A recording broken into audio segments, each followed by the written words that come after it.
Hello everybody and welcome to lesson number 1. In this session we're going to get all the components cut to size and I'm going to show you a foolproof way of marking everything out.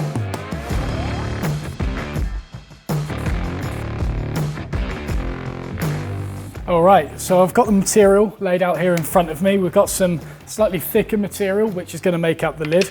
We've got some thinner material in 2 different widths which is going to make up the box itself. And we've got these 2 smaller sections here which are going to make up the plinth.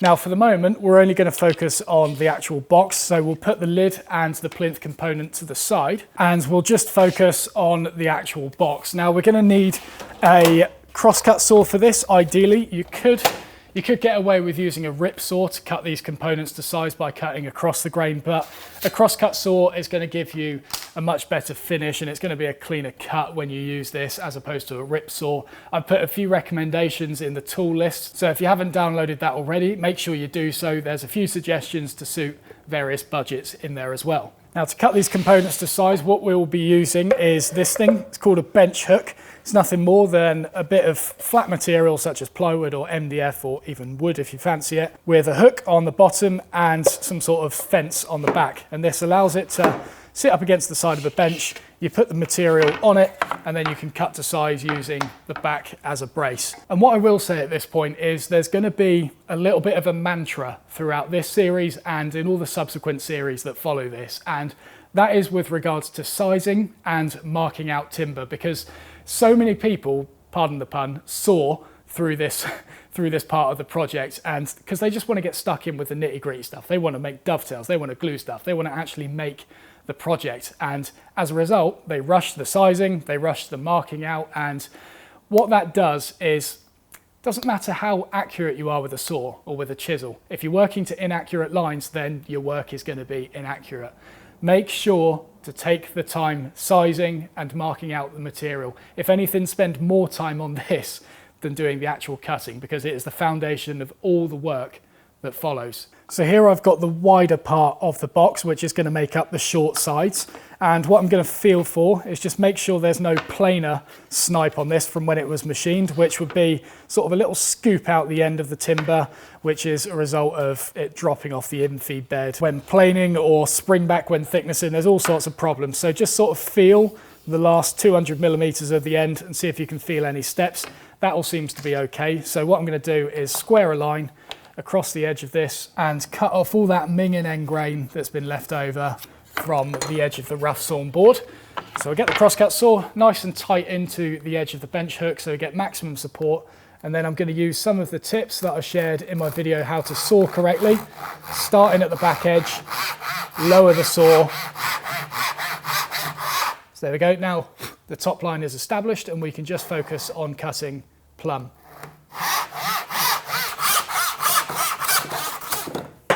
And that's left us with a nice square edge. However, it is still somewhat rough sawn. This has given us a clean finish, but we're going to clean it up with a plane on a shooting board in a bit. So what I'm going to do is cut this component off, but I'm going to cut it about 1 millimeter or 2 longer at this point, so that then I have a little bit of material to plane down afterwards. So we'll square that line across, and then importantly, make sure to mark the waist side of it with a little cross so that I know which side of the line I need to cut. So saw's going right up against that. We're going to leave a little bit of a line remaining. There you go, top established. Now let's just cut plumb again.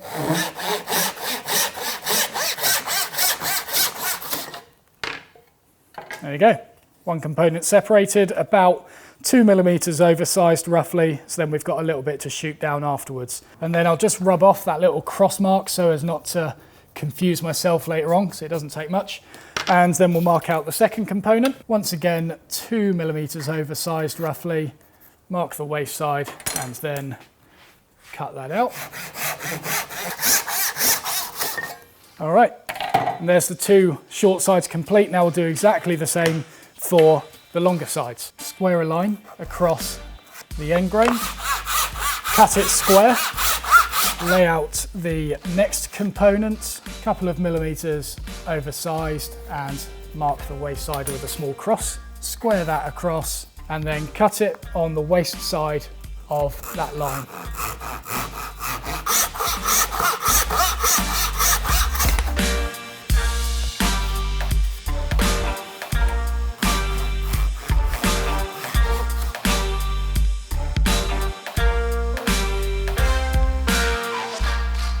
Okay, so that's us done with the bench hook. At this point, it's really important to get our face sides and our face edges established. Now, the face side and face edge is simply a way of keeping track of all of these different components and their orientation to one another, because when making a box, it's incredibly easy to, instead of make this, you make this, where you dovetail a component the wrong way because your face sides and your face edges haven't been marked out and you've overlooked a stage of the marking out process. So a face side and a face edge mark is usually drawn with a kind of swish on the face and then a little kind of tick thing on the edge of the component. Now, when you do this, you want the face sides to be on the outside of the box and you want the face edges to be on the bottom of the box, because the top is not going to be flush once it's all assembled at the end. It's good practice to make the face sides and the face edges an area that is going to be flush once the thing is assembled. So in this case,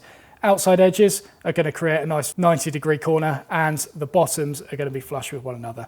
So to do this, what I'm going to do firstly is just work out what I actually want to be on the outside faces. This poplar I'm working with is rather bland, but there is still probably an orientation which will make this look best. Now, for this one, it looks a little bit grey on that face. However, there is kind of a weird discoloration there, so I'll probably make this the outside edge. And as for the bottom, doesn't matter too much. What I can see is the grain is kind of going off at an angle like this, and one of the sides is likely to do the same, I reckon. There you go. So that side is kind of going down, that's going down. That'll make that quite a nice match up on one corner. Let's go to the next. That's kind of sweeping down as well. So see if we can do the same on this final one. There you go. Something like that, I reckon. That'll look pretty good. So I've kind of got this cool grain flowing thing going on with all the components. So then with these, we'll put a face side on all of them. And then we'll flip them upright and make a small face edge as well. And then the other thing I'm going to do is number these corners so that I know that this one goes with this one and this one goes with this one and so on. Now, when you do this, I've seen a lot of people do this 1, 2, 3, 4, 5, 6, 7, 8, which is all very well, but it does kind of make it a bit confusing when gluing up because all of a sudden you've got 8 numbers to work with. What I would advise doing here is simply just doing 1, 1, 2, 2, 3, 3, 4, and then 4 is obviously going to be matching up with this one afterwards. Trust me, I've seen a lot of people make boxes and having the numbers going from 1 to 8, somehow, even for me, when I'm trying to help them assemble it, it does make it a bit more confusing than it should be. Going from 1 to 4 is so much easier. I'd advise doing that. And so now I've got a simple system that allows me to quickly put the box together without too much messing around, which is going to be really helpful when it comes to gluing this up later on. So now I need to start shooting these components to size using a big old thing called a shooting board.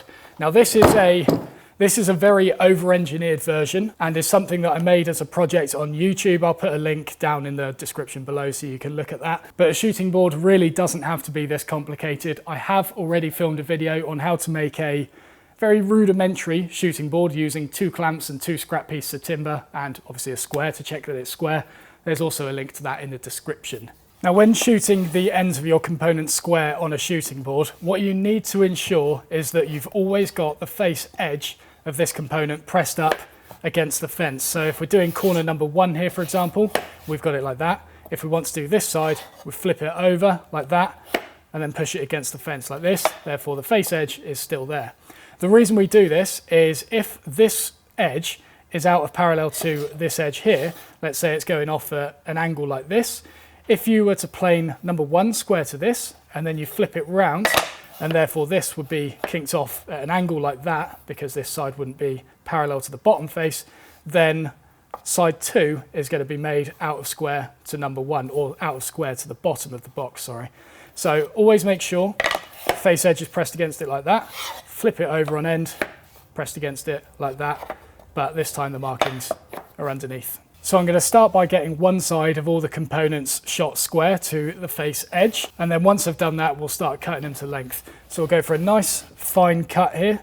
Make sure to start the plane at 0 and then slowly bring it out so that we get a nice fine cut from this. A few passes is all we need in order to get some perfectly square, clean end grain. So we'll put that one aside and then focus on another component.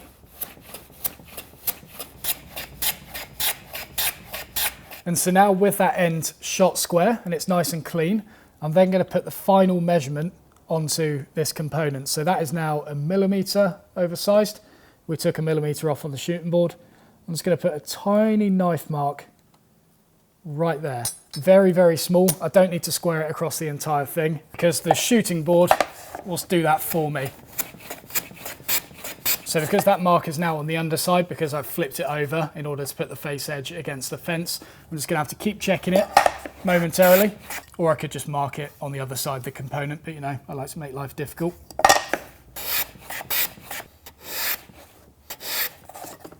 And then we'll do exactly the same on the longer component. This time I'll do it on the back so I can actually see where that mark is while I'm planing.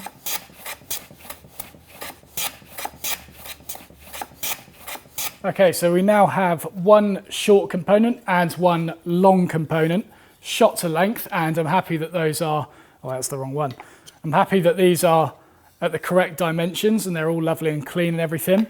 What I don't want to do at this point is repeat the same process on the other two pieces, because let's say, for example, I accidentally made this one 0.5 of a millimeter too short, and then I made this one 0.5 of a millimeter too long, which is entirely possible to do without really noticing. Then that's obviously going to be a millimeter difference when you put the two together. So what I'm going to do with the second long component and the second short component, I'm going to shoot these while referencing it against the other component to make sure that they finish at the exact same length. I'm not going to hold them together while I'm shooting them. I'm just going to take a bit off the end of this, check it, take a bit more, and then keep checking it as I go. What I will do is just give myself a little pencil guideline, perhaps, not much. It's not going to be like accurate or anything. It just gives me a sort of gauge as to where I'm at.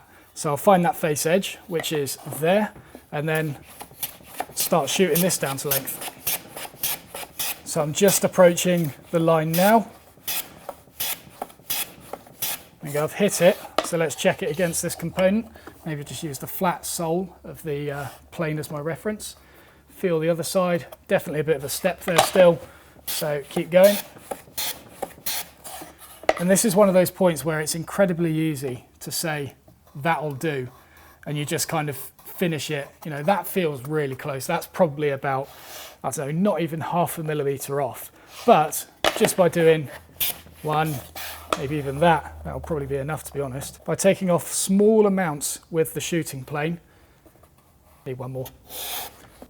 And look at that, two took it too far. So I'll just go back to the other one. So then just do that final checking. I've got my face sides up like this. So I'll just put those against the sole of the plane because that's a nice flat surface. There you go. I can feel that end and there's no comprehensible step or anything there.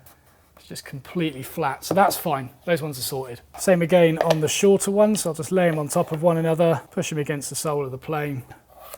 Rough mark there to start working to. Make sure the face edge is against the fence. And then check it.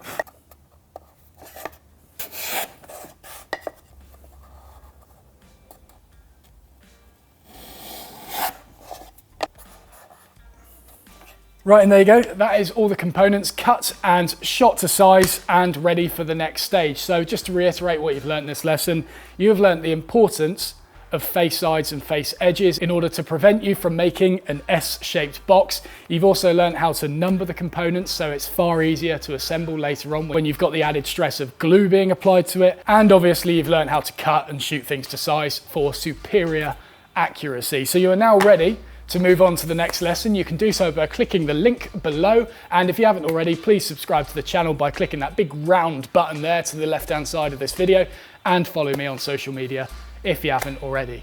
See you in the next lesson.